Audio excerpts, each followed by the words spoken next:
Saúdo os irmãos com a graça e a paz do nosso Senhor Jesus Cristo.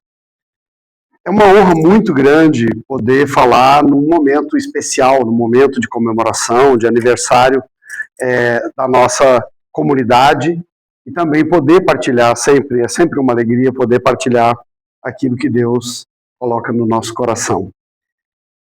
O texto que nós acabamos de ler é um texto do Velho Testamento, tem mais ou menos aí uns 2.500 anos, e ele conta a história de um momento muito crucial, um daqueles momentos que são esquinas da história, no caso, para o povo judeu, que é o momento da reconstrução ou da construção do chamado Segundo Templo.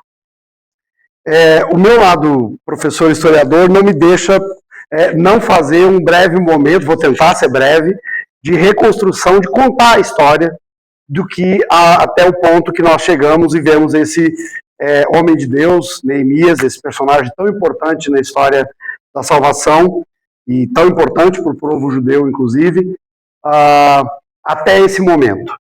E aí eu vou voltar, não ao Gênesis, mas vou voltar bastante, lembrando que o povo judeu teve o seu auge, a sua época de ouro, a sua belle époque, por volta do ano 1000 a.C., com Davi e Salomão.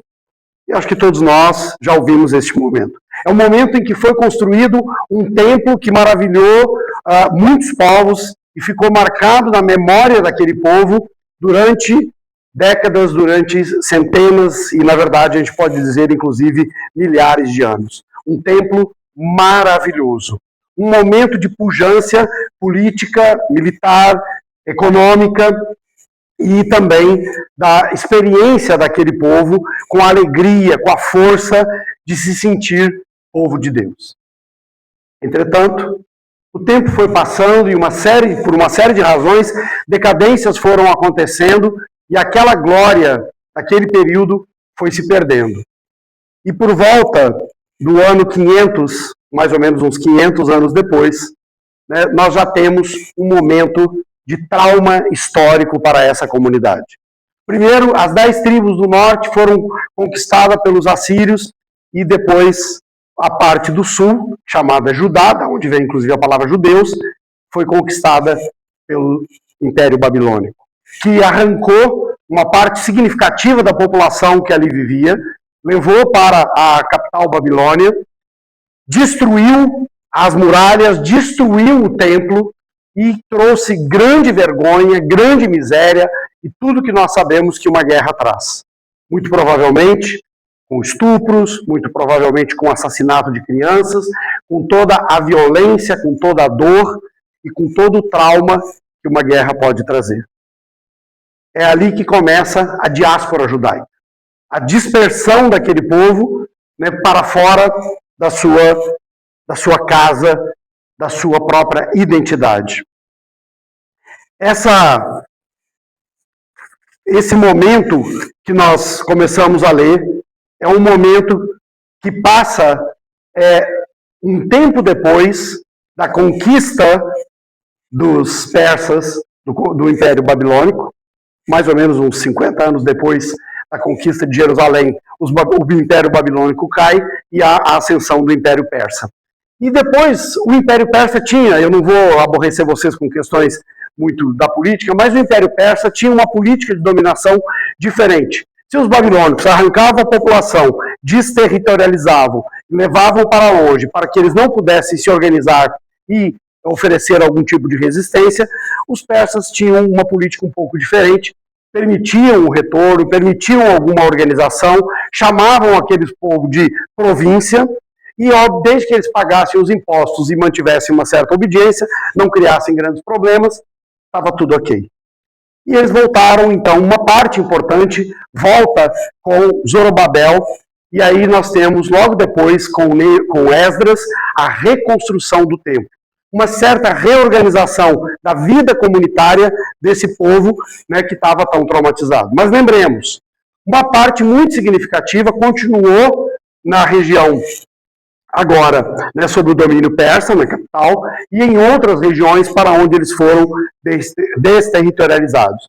Na província ficaram aqueles que nunca tinham sido levados, que era a população mais pobre, e que não interessava para os conquistadores levavam normalmente as elites, os jovens, né, o caso de Daniel é famoso, enfim, e a parte que retornou com Zorobabel, que não foram poucos, mas não foram a maioria.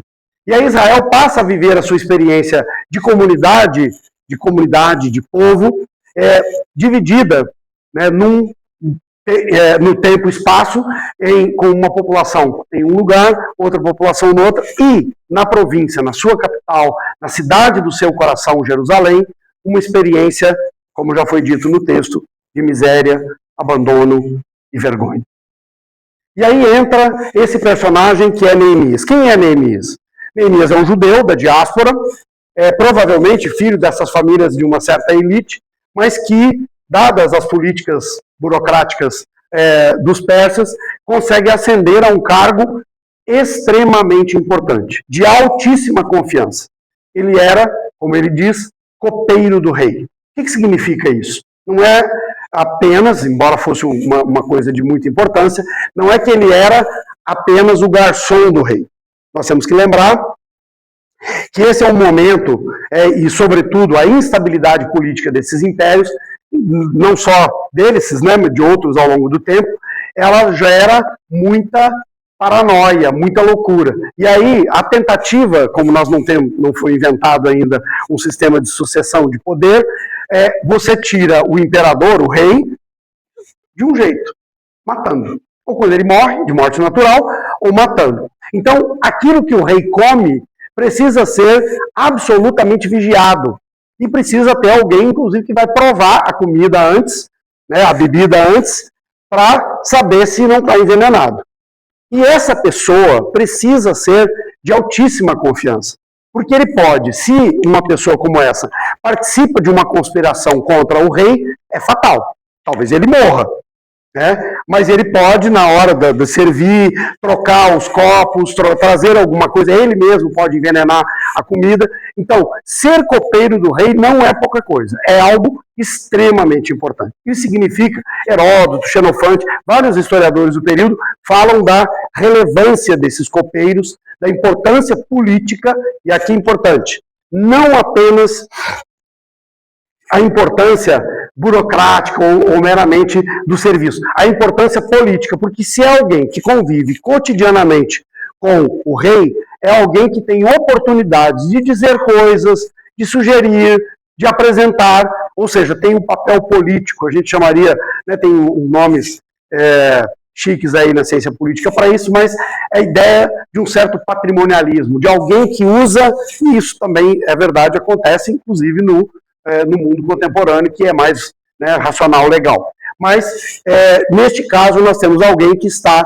neste lugar. Ou seja, ele tem uma vida boa, ele tem prestígio, ele tem um ótimo emprego, ele provavelmente tem um bom salário, e ele é alguém que está com uma vida muito legal na capital do mundo, não só na capital, mas na cidadela de Suzã, que é a principal fortaleza onde fica o rei, onde fica a sua corte. Esse homem tem uma vida maravilhosa.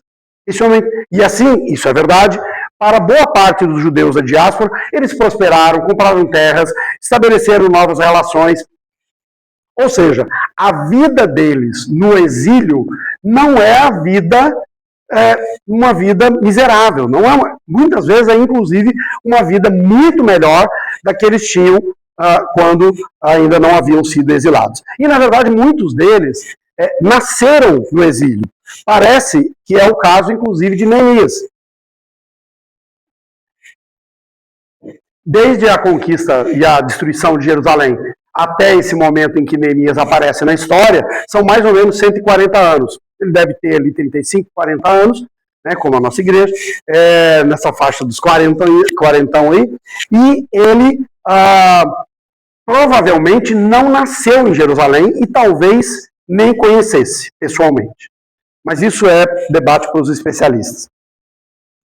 Quando Neemias está neste lugar, acontece algo que foi a história que foi lida aqui. Neemias pede notícia dos seus irmãos que estão em Jerusalém. Chegou o seu irmão, veio de viagem, e aí, como é que tá a galera lá? Como é que tá o pessoal? Me conta, como é que tá a vida das pessoas? Né, nós voltamos lá com Zorobabel, né, Esdras reconstruiu o templo. Como é que tá a vida? Como é que tá os nossos irmãos lá em Jerusalém? E o irmão responde, olha, só tenho más notícias. Os muros continuam no chão. E os muros no chão não é apenas ruína, é lixo, é vergonha. E muro não é apenas muro. Ele fala muitas vezes, o texto de Neemias, depois. Eu convido vocês para lerem em casa o livro todo. Uma horinha dá para ler tudo. Mas fala muitas vezes das portas. E os muros das cidades antigas, e consequentemente as suas portas, eles não são meramente muros no sentido, vamos fazer uma proteção militar. Eles são muito simbólicos. Eles significam a vida cívica dessa cidade.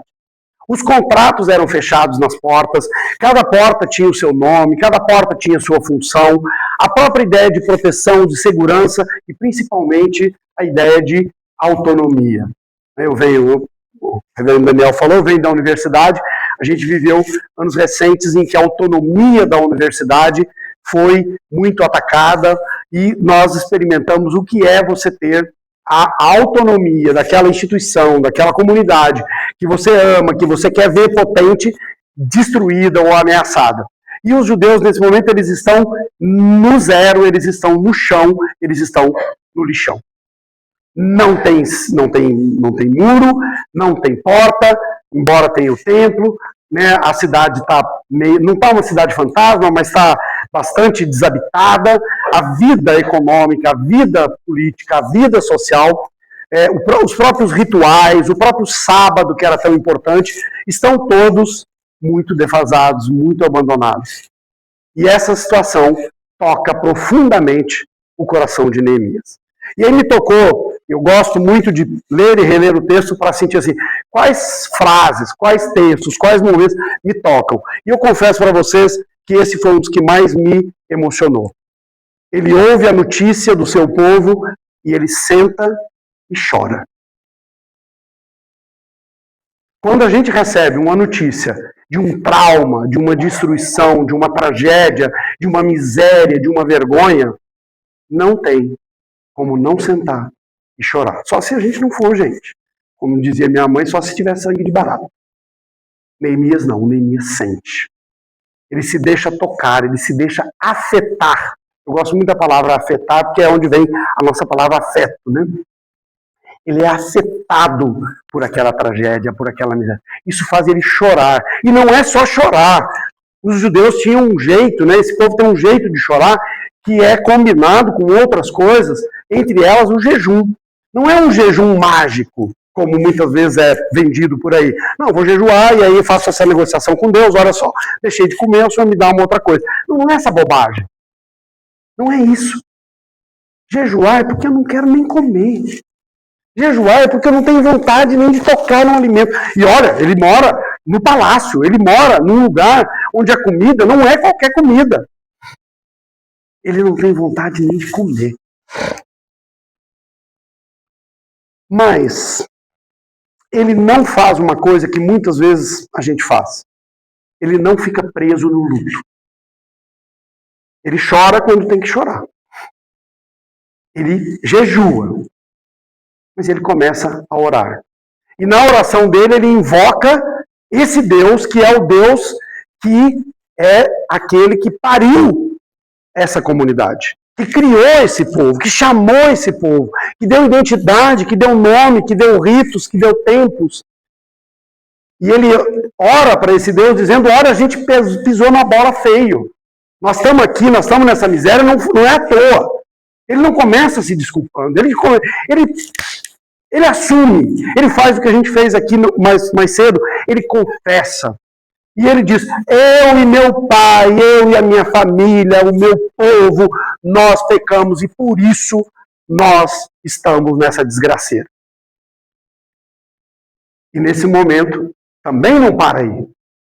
Ele diz, mas olha, esse mas é sempre muito importante na Bíblia. Quando tiver um mas, gente, prepara, né? Mas o Senhor também falou que se a gente se arrependesse, o Senhor ia nos reunir de novo, o Senhor ia nos reconstruir, o Senhor ia nos fazer povo de novo, o Senhor ia nos fazer comunidade de novo, o Senhor ia nos trazer alegria de novo. Lembra dessa promessa? E aí o texto avança para o capítulo 2, como a gente não domina, né, o calendário ali, a gente às vezes dá a impressão que o capítulo 1 engata no capítulo 2, questão de dias. Não, são 4 meses. Neemias passa 4 meses orando, passa 4 meses chorando, mas ele passa também 4 meses pensando, planejando, imaginando um outro mundo possível, imaginando uma outra realidade para além daquela miséria, daquela tristeza que ele recebeu como notícia. E ele espera uma oportunidade.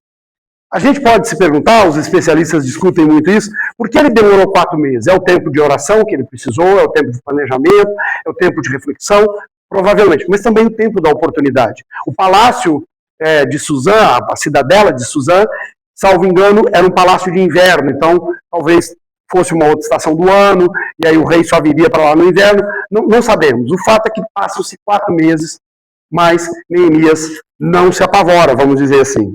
E aí no capítulo 2, ele nos conta, eu vou largar eu faço anotações, depois eu largo para lá, gente, vocês me desculpem. Se eu falar muito tempo, vocês me avisem, por favor, me manda parar. Ele diz assim, no mês de Nisan, no ano 20º do rei Artaxerxes, é muito interessante porque localiza no tempo, uma vez posto o vinho diante dele, eu o tomei para oferecer-lhe, dei, ora, aí vem um detalhe, ele recebe o rei, ele dá o vinho, ele bebe o vinho, não está envenenado. Eu nunca antes estivera triste diante dele. Tem muitas questões afetivas aqui, mas eu queria reforçar uma coisa que é importante, né, para quem conhece um pouco, e aqui em Brasília a gente esbarra com isso toda hora, até no elevador, né, pessoas falando de algum cerimonial, de alguma coisa, então a gente aqui é muito exposto a isso.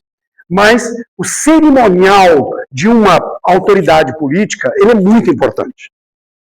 Você não pode simplesmente chegar com uma cara emburrada numa reunião, né, com a autoridade máxima com a qual você está lidando. Especialmente se você é ali a pessoa mais próxima. Isso vai ser percebido. Mas isso também tem um perigo, que é, nesse mundo das paranoias, das conspirações, o risco de, peraí, o que você está aprontando? E aí Neemias diz, eu nunca antes estivera triste diante dele. Ele sempre esteve ok, ele sempre manteve o protocolo. Mas mais do que isso, eu queria pensar com vocês aqui, mais do que isso, ele não tinha experimentado dor de verdade até aquele momento. A vida dele lá estava jóia. Mas agora, quando ele sabe do seu povo, a tristeza toma conta. O rei lhe disse, por que está triste o teu rosto, se não estás doente? Tem de ser tristeza de coração. O rei, como costumam ser os grandes estadistas, é muito sensível, muito habilidoso, muito inteligente, e ele percebe assim, cara, você está triste, mas isso aí não é doença não. Se fosse doença eu saberia. Seu coração está triste. E aí o texto já nos dá a pista. Diz assim, então temi sobremaneira. Assim, e agora é a hora. Por quê? Porque se o rei tivesse ouvido uma fofoca, tivesse feito uma leitura daquela cena, que colocasse Neemias como um conspirador, era fim. Não tem piedade para esse tipo de coisa. Um rei que está sob ameaça constante de que alguém queira tirá-lo do poder, se ele achar que tem alguém do seu círculo mais íntimo, que é, e muito provavelmente não seria uma morte rápida, muito provavelmente seria uma morte terrível. Então, Neemias, ele registra nesse, e aqui é interessante, né, a gente está bisbilhotando o diário do Neemias, né? A gente está lendo o que ele escreveu para contar um pouco das suas memórias. E ele diz, eu tive muito medo, meu coração gelou, a gente diria, né? Eu fiquei apavorado, eu falei assim, agora... E eu lhe respondi, primeira coisa, viva o rei para sempre. Protocolo cuidadoso. Não, o senhor vai viver, olha só, eu não estou envolvido em nenhuma maracutaia, eu não estou, né? Pode confiar em mim, o senhor vai viver, o meu desejo é que o senhor viva para sempre. E ele explica Como não estaria triste o meu rosto, se a cidade onde estão os sepulcros dos meus pais está assolada e tem as portas consumidas pelo fogo? Aqui tem um detalhe que eu gostei de estudar e de saber. Os muros de Jerusalém, apesar deles terem voltado já há mais ou menos uns 50 anos, não estavam reconstruídos por uma série de razões. Ninguém puxou, mas tem uma razão política muito forte. Quando eles estavam reconstruindo o templo, eles começaram a reconstruir os muros. E aí os vizinhos, né, que eram também inimigos, também conquistados, mas que disputavam ali, fizeram uma carta, um documento oficial, assinadinho por todo mundo, fazendo um seguinte discurso. Olha, rei Artaxerxes, esse povo aqui está reconstruindo esse muro porque eles querem se rebelar. E se eles conseguirem reconstruir esses muros, eles vão parar de pagar os impostos. Eles vão declarar a independência deles. O senhor faz alguma coisa aí. Olha aí, porque essa cidade é rebelde. Essa cidade é famosa por ser rebelde, por ser criadora de problema, de não abaixar a cabeça. Isso aí sou eu que estou... Né? Essa é a tradução livre do santo. Mas depois vocês podem ler em Esdras, capítulo 4, qual é o texto oficial. Inclusive, provavelmente, eles recolheram esse texto, né, em algum momento, o texto oficial. E quem mandou parar de construir o muro? Foi o Artaxerxes. Tem algum debate se era esse Artaxerxes mesmo, se era outro, mas há boas indicações de que é o mesmo. Então, o que Neemias está enfrentando aqui não é só o risco de ser tomado como um conspirador de uma intriga palaciana. Ele pode ser tomado pelo rei aqui como um rebelde. Assim, peraí, fui eu que mandei não fazer o muro. Fui eu que disse que era para parar aquele negócio. Agora você vem me pedir para poder fazer esse negócio, e aí eu chamo a atenção dos irmãos para o texto. Neemias não fala de muro. Olha que cuidado que ele tem. Como não estaria triste o rosto, me estaria triste o rosto, se a cidade onde estão os sepulcros dos meus pais, ele nem fala o nome da cidade. O sepulcro, embora o rei soubesse, óbvio. A cidade, o sepulcro dos meus pais está assolada e tem as portas consumidas pelo fogo. Ele não fala de muro. Neemias claramente é também um político, é também a gente chamaria hoje um gestor, uma pessoa habilidosa. Ele sabe, e aí quem, né, talvez alguns de vocês lidem com isso mais de perto, quem lida com diplomacia, né, sabe que cada palavra importa. Você não fala invasão do não sei o quê, você fala ocupação. Você não fala, né, se vocês observarem os discursos na ONU, ou mesmo os protocolos oficiais, eles são muito cuidadosos. Neemias tem essa manha. Ele fala, olha, a cidade... E por que ele fala a cidade do sepulcro? Porque ele sabe que isso toca o coração do rei. Ele sabe que isso é importante, que isso é sagrado para aquele povo e para aquela pessoa. E aí vem uma coisa que também me chamou, desde a primeira vez, a atenção. O rei escuta e responde. Eu gosto mais da tradução da Bíblia de Jerusalém. O que você quer? E aí, gente, essa pergunta, a gente, às vezes, não dá valor que ela merece. Jesus é um que repete essa pergunta muitas vezes. Ele encontra lá um sujeito que é cego de nascença, né, e pergunta, o que você quer? Essa pergunta é fundamental. E aí, Neemias diz, de um jeito, né, muito bonito, antes disso ele diz, orei, disse-me o rei, que pedes agora? Então, orei ao Deus do céu. Isso aqui é aquela oração relâmpago, não dá para parar e ir para um quartinho, para ajoelhar, não. A situação está acontecendo, o drama está rolando, e aí você precisa naquele momento, meu Deus, me ajuda, preciso disso, preciso daquilo. Ele faz a sua oração silenciosa ali, e aí ele responde. Se é do agrado do rei, se o teu servo acha mercê da tua presença, peço que me envies ajudar a cidade do sepulcro dos meus pais, ele repete isso, para que eu a reedifique. Aí ele usa a palavra reedificar.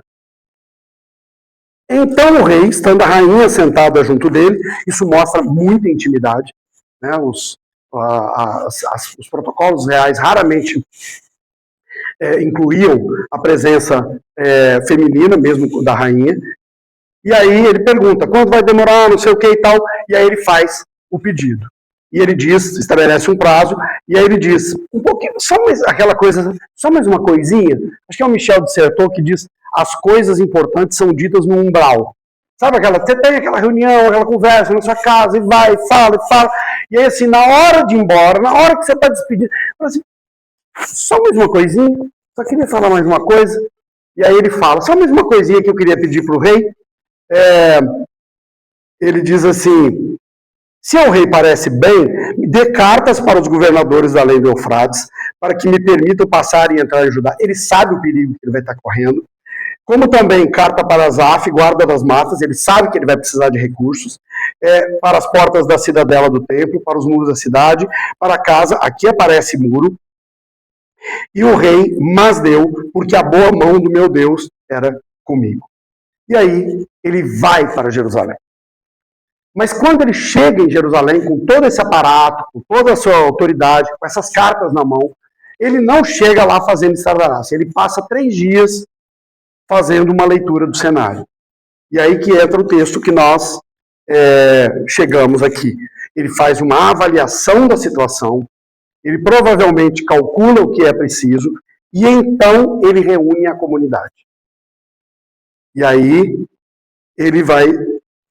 O verso 16 diz assim, não sabiam os magistrados onde eu fora, nem o que eu fazia, pois até aqui não havia declarado coisa alguma, nem aos judeus, nem aos sacerdotes, nem aos nobres, nem aos magistrados, nem aos mais que faziam a obra. Então lhes disse, estáis vendo a miséria em que estamos? Essa pergunta é muito importante, porque às vezes, eu vou usar uma palavra do momento, né? A gente normaliza a miséria. A gente normaliza a tragédia, a gente normaliza o abuso, a gente normaliza a desgraça em que estamos vivendo. E aqui Neemias olha para esse povo e diz assim, olha para o que está acontecendo. Vocês não estão vendo a miséria que nós estamos vivendo? Vocês não estão enxergando isso? Jerusalém assolada, as suas portas queimadas. E aí ele diz, feito o diagnóstico, ele faz o chamado. Vinde, pois reedifiquemos os muros de Jerusalém e deixemos de ser opróbrio. Eu não sei nem falar, eu não consigo falar essa palavra de opróbrio. Vergonha, né? Eu vou usar outra tradução que é melhor. Vergonha. Deixamos de passar vergonha no crédito, no débito. Nós estamos passando vergonha demais aqui. Vamos reconstruir esses muros. E aí eu quero enfatizar, reconstruir os muros não é meramente uma construção de pedras e cal. É uma reconstrução de uma vida comunitária. E aqui também é fundamental que ele está chamando, não é dizer eu vou fazer. Ele está dizendo, façamos, reedifiquemos. Ou essa obra será coletiva, e ela será coletiva não só porque levantar os muros é muito difícil. Na verdade, gente, sabe quanto tempo levou para reerguer esses muros? Alguns de vocês sabem, né? 52 dias. Menos de 2 meses. Menos de 2 meses o trem estava em pé. Estava pronto, estava inaugurando a obra, cortando fita e fazendo os rituais de dedicação das portas, ou seja, fazendo a inauguração. 52 dias, os muros. Mas a questão não é muro. Muro é condição para alguma coisa. E aqui, muro é condição para a vida comunitária. A pergunta subjacente é, vocês querem ser uma comunidade? Vocês querem realmente lutar por um mínimo de autonomia nesse cenário? Vocês querem viver como uma cidade digna? Vocês querem ser uma comunidade que tem orgulho de ser comunidade? E aí é muito bonito. Ele conta como que Deus está abençoando, e aqui é fundamental. Não tem, isso é uma coisa que eu gosto muito no livro de Neemias e mesmo de Esdras. Não tem milagre. Esther é do mesmo período, e na verdade Esther não tem nem o nome de Deus, não aparece nem o nome de Deus no livro. Porque aqui tem uma coisa que a gente às vezes também esquece. A obra de Deus, olha aí. Então, agora é a hora das conclusões. A obra de Deus, ela não se dá, inclusive não se dá prioritariamente, através das quebras das leis da natureza ou de situações extraordinárias no sentido de rompimento das leis da física, etc. Essas coisas aparecem e eventualmente acontecem, são importantes. Mas, via de regra, Deus se apresenta para nós na história. Deus se apresenta para nós na construção, e eu diria que, de maneira especial, na construção da comunidade. E ele diz, a boa mão do meu Deus estava comigo. As condições, os recursos que eu precisava, eles estão aqui. Vamos fazer esse trem? O meu mineirismo aqui. E aí, o povo responde. Então disseram, disponhamos-nos e edifiquemos. E fortaleceram as mãos para a boa obra. A resposta para o disponhamos-nos e edifiquemos é uma resposta que vem depois de um processo. E aí, para tentar concluir, eu quero propor que nós temos algumas questões que Neemias teve que responder antes que o povo pudesse, e o próprio povo, pudessem dar essa resposta tão bonita, tão positiva. Primeira coisa, o que nós queremos? Já mencionei ali. Essa palavra aparece em dois momentos, em mais de um momento. Às vezes, nós olhamos e vivemos como comunidade, como pessoa, como família, como país, nós vivemos uma situação que nós consideramos uma situação de miséria, de tragédia. E nós reclamamos. Mas sempre que alguém aparece com uma sugestão ou uma pergunta, mas por que você não faz isso? Por que você não termina esse relacionamento tóxico? Por que você não muda de emprego, ou pelo menos busca um outro emprego? Por que você não busca uma solução para este problema? E eu não quero minimizar aqui que existem problemas concretos que muitas vezes são causa da nossa não ação. Por favor, longe de mim fazer um discurso voluntarista. Mas eu tinha um diácono lá no Floramar, primeira igreja que eu fui pastor, seu André. Seu André era um cearense que veio de Potengi com a roupa do corpo, uma corda e umas coisinhas para Belo Horizonte para tentar ganhar a vida, criar os filhos, vendia roupas. Foi o primeiro, daquele grupo que oferecia crediário. Antes do crediário virar uma coisa institucionalizada, eles tinham uns cartões. Minha mãe comprou muito esse tipo de coisa. Né? Comprava lá um cobertor, comprava umas panelas, aí ele passava. Seu André era um diácono muito dedicado, muito querido, e um homem, né, na sua área, na sua profissão, muito bem sucedido. E ele me dizia uma coisa, né, eu era jovem pastor, a gente estava, e era de fato até uma construção, a gente tinha, o nosso templo tinha só o porão, a gente queria construir a parte de cima, e eu falando na reunião da diretoria, falando assim, não, porque eu gostaria que a gente construísse essa segunda etapa. E aí seu André, como frequentemente fazia, respondia, você quer? Eu disse, quero. Ele falou, então já tem metade. Querer é metade, não é tudo. Na metodologia a gente chamaria de condição necessária, embora não seja suficiente. Não dá para dizer que só o que eu quero, porque tudo querer é poder, isso é bobagem. Existe entre o querer e a realização, obviamente, um longo caminho. Mas, sem o querer, não tem caminho, não tem começo, não tem nada. E essa é uma pergunta que nós temos que nos fazer com muita honestidade. Isso não está legal, isso não está bom. Você quer mudar isso? E aí, se a resposta for sim, eu quero, né, e aqui quem da área da psicologia vai lembrar o Kevoid, né, vai lembrar lá do livro do Lacan, eu acho que é uma pergunta que ecoa em vários lugares na literatura, inclusive, porque ela é muito potente. A pergunta seguinte é, quais os recursos que eu tenho? E o que eu tenho condição de conseguir? E essa história de olhar para os recursos era muito interessante, porque às vezes a gente percebe que tem recursos que a gente não sabia que tinha. Eu vou contar uma coisa pessoal.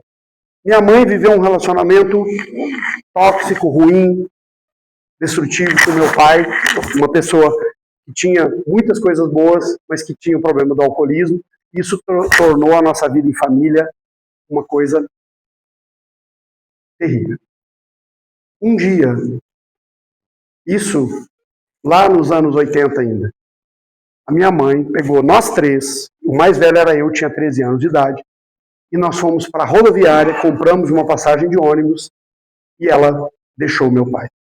Num mundo, no interior, em que ela ia ser xingada, e foi. Num mundo em que ela seria julgada, e foi. Num mundo que ela não teria, aparentemente, nem como se manter, porque meu pai nunca tinha deixado ela trabalhar. E o processo foi doloroso. Foi muito doloroso, mas ela foi descobrindo recursos, descobrindo. Às vezes, um lugar que a gente esperava uma ajuda não vinha. Sabe aquele papo patriarcal? Não, porque os irmãos, a família, conversa fiada. Foram os primeiros a abandoná-la. Mas aí aquela vizinha, que aparentemente não tinha nada a ver, era alguém que ia lá e dizia assim, olha, estão precisando de faxina em tal lugar. Olha, você não quer um bolo? Os recursos começaram a brotar e a nossa vida foi transformada. E, para resumir, fechar essa história com uma nota menos trágica, quando meu pai ficou doente, quem cuidou foi minha mãe. Quais recursos nós dispomos? Neemias foi capaz de analisar, calcular e pedir. Falou para o rei que tinha muitos recursos. Estamos dispostos a pedir, estamos dispostos a vasculhar, a levantar, e é muito interessante.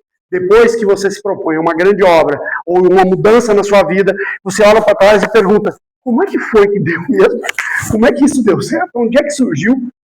E a gente pode chamar isso de providência de Deus. Deus vai levantando as possibilidades. Mas também tem uma outra pergunta que nós precisamos fazer. Quais riscos nós estamos dispostos a correr? Neemias arriscou sua vida quando ele foi pedir lá para o rei. Ele enfrentou uma oposição lá na província, nas províncias, muito poderosa. A vida dele esteve ameaçada várias vezes. Ele podia ter perdido o emprego, ele podia ter perdido a vida, ele podia ter perdido o prestígio. Né? E as pessoas que se envolveram naquela obra tinham muito a perder também. Chega um momento na narrativa que eles falam assim, nós estamos exaustos. Porque eles não tinham mais força para tirar o entulho, para tirar a sujeira. Quais os recursos?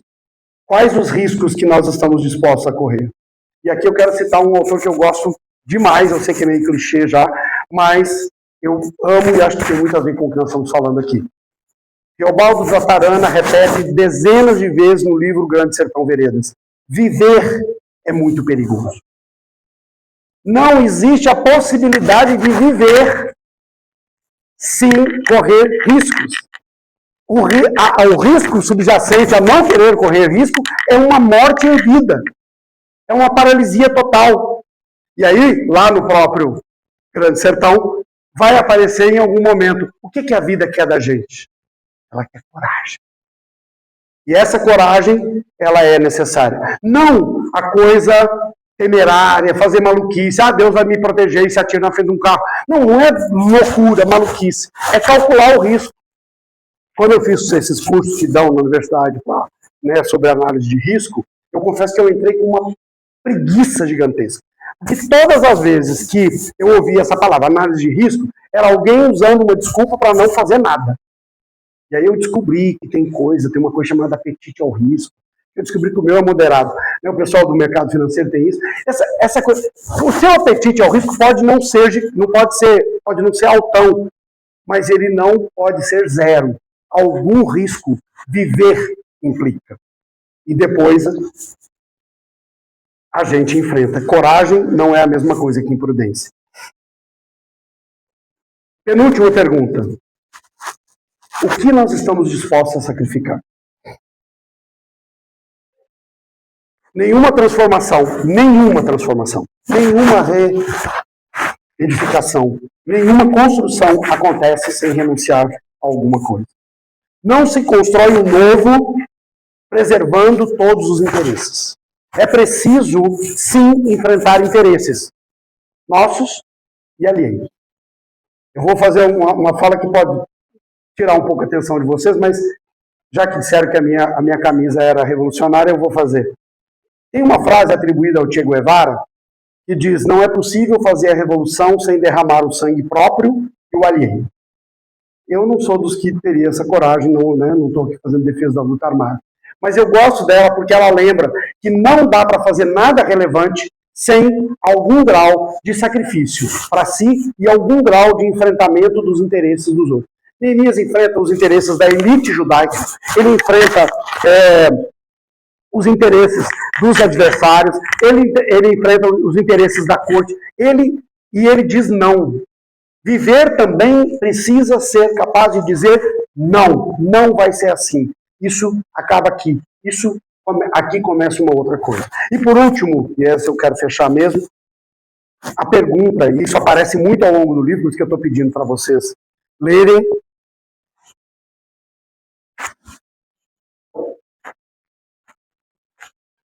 É ter clareza do que é sagrado para nós. O resto do livro, feito, os muros, ele passa por alguns momentos de enfrentamento de questões do sagrado. O sábado é um deles. E eu estou muito curioso para ler um livro sobre o sábado, que me recomendaram, porque o sábado é a ideia da sacralização do tempo. Ela tem uma dimensão, inclusive, muito importante sobre a questão do cuidado com a pessoa que trabalha. O sábado, eu tenho um amigo juiz, o Jéssica, que ele sempre diz: o sábado é a primeira lei trabalhista da Bíblia. Quando Neemias volta, o sábado está avacalhado. E aí, quando eles constroem os muros, conseguem fechar as portas, ele fala: não vai entrar comerciante nenhum aqui no sábado. Sábado é dia sagrado, o dia do descanso. O tempo é sagrado. Mas tem uma outra coisa que é belíssima, e Neemias é reconhecido pelo povo judeu, inclusive por isso, como defensor dos pobres, que é o capítulo 3, no capítulo 5. Quando eles estão lá, todo mundo trabalhando, ralando, todo mundo junto, gente, vamos lá e tal. E aí, de repente, os mais pobres viram para Neemias e falaram assim: ô Neemias, peraí, tá fazendo esse negócio, tá todo mundo no mesmo barco? Só que a nossa elite aqui, os nossos mais ricos, eles emprestaram dinheiro para nós a juro, e agora nós temos que vender os nossos filhos, as nossas filhas como escravo. Neemias fica furioso, reúne a assembleia, expõe esses ricos e fala: acabou esse papo de cobração de juro extorsivo, vocês vão devolver o dinheiro, vocês vão cancelar as dívidas, nós vamos. E aqui tem uma coisa muito importante. Nenhuma comunidade existe se ela não tiver um mínimo de equidade. Porque a equidade é o que nos dá a sensação de que nós pertencemos e não somos ali os escravos daqueles que se dizem os donos da comunidade. Pertencer implica sentir que os recursos, que as possibilidades, a riqueza, a potência daquele lugar são para todos. A comunidade é sagrada. A equidade, a justiça social, ela é sagrada. Eu quero concluir perguntando, deixando aqui como pergunta para a nossa comunidade aqui da IPU, para a nossa comunidade irmã luterana, e para cada um e cada uma de vocês, que talvez tenha pensado ao longo dessa fala sobre o que você quer reconstruir. Merece ser reconstruído? Vale a pena? Quais os recursos que a gente tem? A gente já parou para olhar para eles? Nós estamos dispostos a correr algum risco? Quais? Nós estamos prontos a fazer sacrifícios? Uma das coisas que as igrejas ditas, chamadas, apelidadas genericamente de progressistas, têm sido acusadas é de que elas não pedem sacrifício das pessoas. Eu tenho muita dificuldade com isso, porque muitas vezes quem fala muito em sacrifício está falando sem prestar atenção no sacrifício para quem? Para quem você está sacrificando? Quando nós sacrificamos para uma comunidade que nós chamamos nossa, ou para algo que é potente na nossa vida, o sacrifício fica leve. E o que é sagrado? Nós, como comunidade, como IPU Nacional, nós temos vivenciado uma tensão na nossa identidade. Aqui eu peço perdão aos que nos visitam para fazer essa pequena digressão. Uma tensão ao longo do tempo sobre o que é sagrado para nós. E aí nós muitas vezes nos envergonhamos daquilo que nós achamos sagrado. Eu já vi, infelizmente, pessoas que deveriam ser convictas da importância, por exemplo, de uma postura ecumênica, nem pedindo desculpa. A postura ecumênica é sagrada ou não é para nós? Se não é, vamos abandoná-la, porque aí é pecado, é errado, sei lá, ou não importa. Mas se ela é sagrada, então nós temos que botar a cara a tapa, nós temos que ir para a rua, nós temos que dizer. A nossa relação com a justiça social, com a defesa dos direitos humanos, não como uma concessão para o mundo, blá blá blá, mas como decorrência necessária do nosso compromisso com Jesus, esse compromisso não pode se fazer de conta sobre ele, não. Ele tem que ser sério, ele tem que ser sagrado. A nossa postura inclusiva, ela não pode ser uma coisa envergonhada. Porque ou a inclusão é sagrada, ou nós levamos a sério essa ideia, ou então é melhor parar por aqui. Eu queria concluir com um pedido, que cada um de nós orasse, pensasse, refletisse sobre essa questão de edificação e reconstrução. O que precisa ser reconstruído? E talvez começar com a primeira pergunta. A gente quer? Que o Senhor nos abençoe.